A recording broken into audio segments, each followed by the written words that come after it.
북에 대해서 우리 민족끼리라고 하는 이런 연민을 갖지 마시기 바라요. 저 북쪽에서 지금 우리 언어 혼동, 교란 전술을 통해서요, 우리 민족끼리 하는데, 그 우리 민족끼리라는 말 앞에는요, 글자 생략되는 게 있습니다. 뭐냐면, 국민 여러분 안녕하십니까? 공작관TV의 최수용입니다. 오늘도 방송을 시청해주시는 원건 각지의 대한민국 국민 여러분, 그리고 해외 동포 여러분들께 깊은 감사를 드립니다. 북한의 우상 숭배 체제, 저렇게 미쳐 돌아가는 북한의 우상 숭배를 괴멸시키자라고 하는 제목으로 말씀을 전해 올릴까 합니다. 지금 공산당 집단들은 연일 미사일을 쏘아대고 미친 발증상을 있습니다. 그럼 저렇게 어마어마하고 막대한 자금이 필요한 미사일 발사를 북한 괴뢰들은 과연 어떻게 이렇게 연이어서 할 수가 있을까요? 그것에 대한 주요한 자금 공급원은 남의 나라 재산을 훔치는 도둑질하는 데 있다고 제가 이미 여러 차례 말씀드린 바 있습니다. 그럼 이와 같은 북한이 양성한 이 세계 최고 수준의 해커들이 이런 도둑질을 통해서 해외에서 타국의 은행을 훔치고 또 그 훔쳐낸 돈으로 가상화폐를 산다고 했죠. 그럼 그렇게 해외에서 구매한 가상화폐는 다음에 어떻게 됩니까? 대한민국으로 들어와서 여기에서 거래를 통한, 즉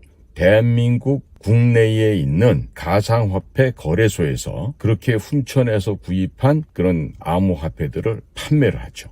그럼 이렇게 판매된 금액을 가지고 다시 어떻게 합니까? 이제는 우리 국내에서 미국의 달러, 미국 화폐인 달러로 다시 환전을 하게 되죠. 그럼 이게 환전한 달러를 가지고 바로 달러로 송금을 하게 되면 걸리게 되고 추적을 당하니까 그것을 회피하기 위해서 다시금 또 그 달러를 암호화폐 시장에 가지고 암호화폐로 바꾸게 됩니다. 바꾼 이런 돈을 해외에다 보내게 되죠. 그러면 해외에는요, 심지어는 그런 그 페이퍼 컴퍼니들로 보내는 사례가 많았는데 국내에 있는 A라고 하는 사장이 있으면 해외에 나가 있는 또 다른 회사의 사장도 똑같은 동일 인물이 그러한 구조를 갖고 있어요. 그럼 이렇게 페이퍼 컴퍼니뿐만 아니라 중국에서 가장 애용하고 있는 알라딘에서 한 알리바바, 그 알리페이라는 것도 있는데요. 그거와 마찬가지 또 페이팔이라는 게 있습니다. 그러면 이러한 그 암호화폐 전송 방식을 가지고 저쪽 중동 지역에 가서 다시 한번 더 세탁을 하게 됩니다. 특히나 그 북한과 친밀한 관계를 갖고 있는 그다음에 시리아, UAE, 아랍에미리트가 있는 곳이죠. 두바이. 이런 지역을 경유하면서 수차례 더 암호화폐에 주고받고 하면서 이런 자금 세탁을 계속 병행하게 되다가요, 몇 차례를 더 거친 연후에야 다시 중국으로 돌아옵니다. 그러면 그 중국의 현찰로 US 달러를 인출하게 되죠. 그렇게 해서 인출된 그 US 달러를 가지고 제일 중요한 게 뭐가 되겠습니까? 저 북의 돼지 새끼 김정은에게 충성 자금을 헌납하는 거고요. 그 다음에는 미사일과 같은 주요한 물건들을 중국에서 구입을 하는 거죠. 대신에 중국한테도 현찰로 달러화 주고 사오는데 이연 작동으로 인해서 북한이 지금 미사일을 발사할 수 있는 그런 자금을 확보하는 게 아니겠습니까? 그런데요, 여기에 이 소극적인 측면에서의 지원자들이 또 있어요. 어딘가 아세요? 그게 다름 아닌 교회라고 하는 종교 집단이라고 하는 곳에서 우상 숭배 체제를 지원해 옵니다. 우리 국가가, 우리 민족이 스스로 멸망하는 지름길이 되는 거예요. 세상에 보화를 많이 갖고 있으면 부자라고 하죠. 그러나 금은 보화 같은 거 아무리 많이 가져도요, 다 무용지물이 됩니다. 이렇게 우상 숭배에 천착하다 보면요, 여기에 마치 마약에 취한 것처럼 해서요, 눈이 있어도 볼 수가 없어요. 귀가 있어도 듣지 못합니다. 코가 있어도 냄새도 맡을 수 없고요. 저도 말도 할 수 없어요. 즉 어떠한 상황이라 그래도요, 제대로 된 사람의 역할과 도리를 할 수 없게 된다는 얘기입니다. 자, 북에 김일성과 김정일 부자를 숭배하려고 세우는 우상이 얼마나 세워졌을까요? 대략 38,000개 혹은 그 이상이라고 합니다. 그러면 이 우상 숭배를 하는 저 사교 집단들, 이 가증한 우상 숭배 과연 자연적으로 하늘에서도 용인해 줄 것이라고 생각됩니까? 생명력이 없는 이와 같은 체제는요, 죽을 수밖에 없어요. 우리가 역사에서 우상을 무너뜨리고 그 국가가 바로 세워지는 경우를 많이 봤죠. 왕조의 신생 왕조의 부패하고 부정하고 우상 숭배에 미쳐 있던 그런 국가들은요, 반드시 멸망하였습니다.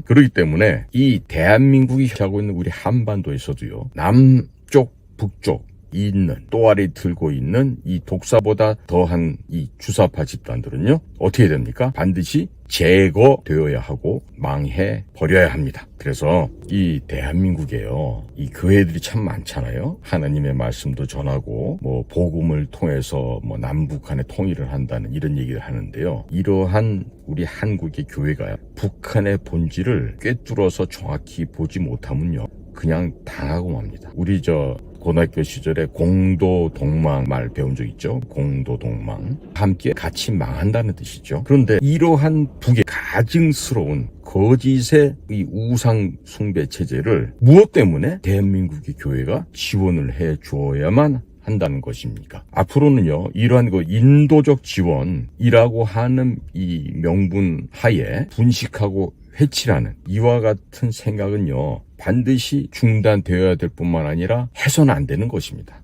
국민 여러분들께 제가 단호하게 여쭤봅니다. 북의 노예가 되고 싶으십니까? 정령코 북의 노예가 돼서 신음하는 삶을 살고 싶은 것입니까? 앞으로 북의 노예가 되고 싶어 했던 자, 예를 들면 누가 있죠? 문재인, 김대중 이와 같은 자들 같이 북의 노예가 되고 싶어서 눈에 혈안이 되어서 대한민국을 헌납하려고 했던 이런 가증스러운 위선의 거짓말에 둘러싸이는 이러한 자들은 모두 다 어떻게 됩니까? 멸망되어야 할 것입니다. 진정으로 대한민국 교회와 신앙을 가지고 있는 분들께서 북한의 2,500만이나 되는 북의 백성들과 북의 주민들을 구원하고 싶으실 경우에는요, 반드시 인도적 지원이라고 하는 이 허울 이 망령에서 벗어나서 모든 지원을 철두철미하게 중단해야만 합니다. 국민 여러분, 그리고 하나님을 섬기는 기독교인 여러분들, 절대로 북의 이 선전선동에 속아 넘어가지 마시기 바라고, 특히 북에 방문하고 와서 북에서 건네준 CD나 뭐 다른 그 녹화물들 받고서 꼼짝 못하시는 우리 대형교회 목사님들 계실 거예요. 여러분들 있죠. 북에서 지금 발목이 잡혀서 어쩔 수 없이 그들이 하자는 대로 하게 된다면요, 나중에 죽어서 영원히 죽지 않는 지옥불에 떨어져서 그 삶을 피폐하게 됩니다. 만일 우리나라 대형교회 목사들이나 교단의 이 지도자급에서 북에 갔다 와서 발목이 잡혀 그런 게 있으면요, 빨리 성도들 앞에서 자복을 하세요. 회개하시던가, 아니면 깨끗하게 유서 써놓고 빨리 하나님 나라에 먼저 가셔야 돼. 안 그러면 여러분들 그와 같은 행동을 하는 목회자 여러분들 앞으로 죽어서도 천국 못 가고 지옥 가게 됩니다. 그리고 지혜로운 우리 대한민국의 국민들께서는요, 이 방송 보시고 북에 대해서 우리 민족끼리로 한 이런 연민을 갖지 마시기 바래요. 저 북쪽에서 지금 우리 언어 혼동, 교란 전술을 통해서요, 우리 민족끼리 하는데, 그 우리 민족끼리라는 말 앞에는요, 글자 생략되는 게 있습니다. 뭐냐면 그 앞에는 김일성 우리 민족끼리라는 뜻입니다. 김일성이가 창도한 이 조선반도의 조선민주주의 인민공화국의 영도하에서 김일성이라고 하는 우상 숭배를 한 그와 같은 집단으로 만들고자 하는 게 북한의 대남 적화혁명 전략의 기본이에요. 그러니까 이후에는 이 방송 보시고 북에 대한 생각 반드시 그동안 오해하신 게 있었더라면 고치시기 바랍니다. 끝까지 경청해 주신 국민 여러분들께 감사드립니다. 행복한 하루 되십시오. 감사합니다.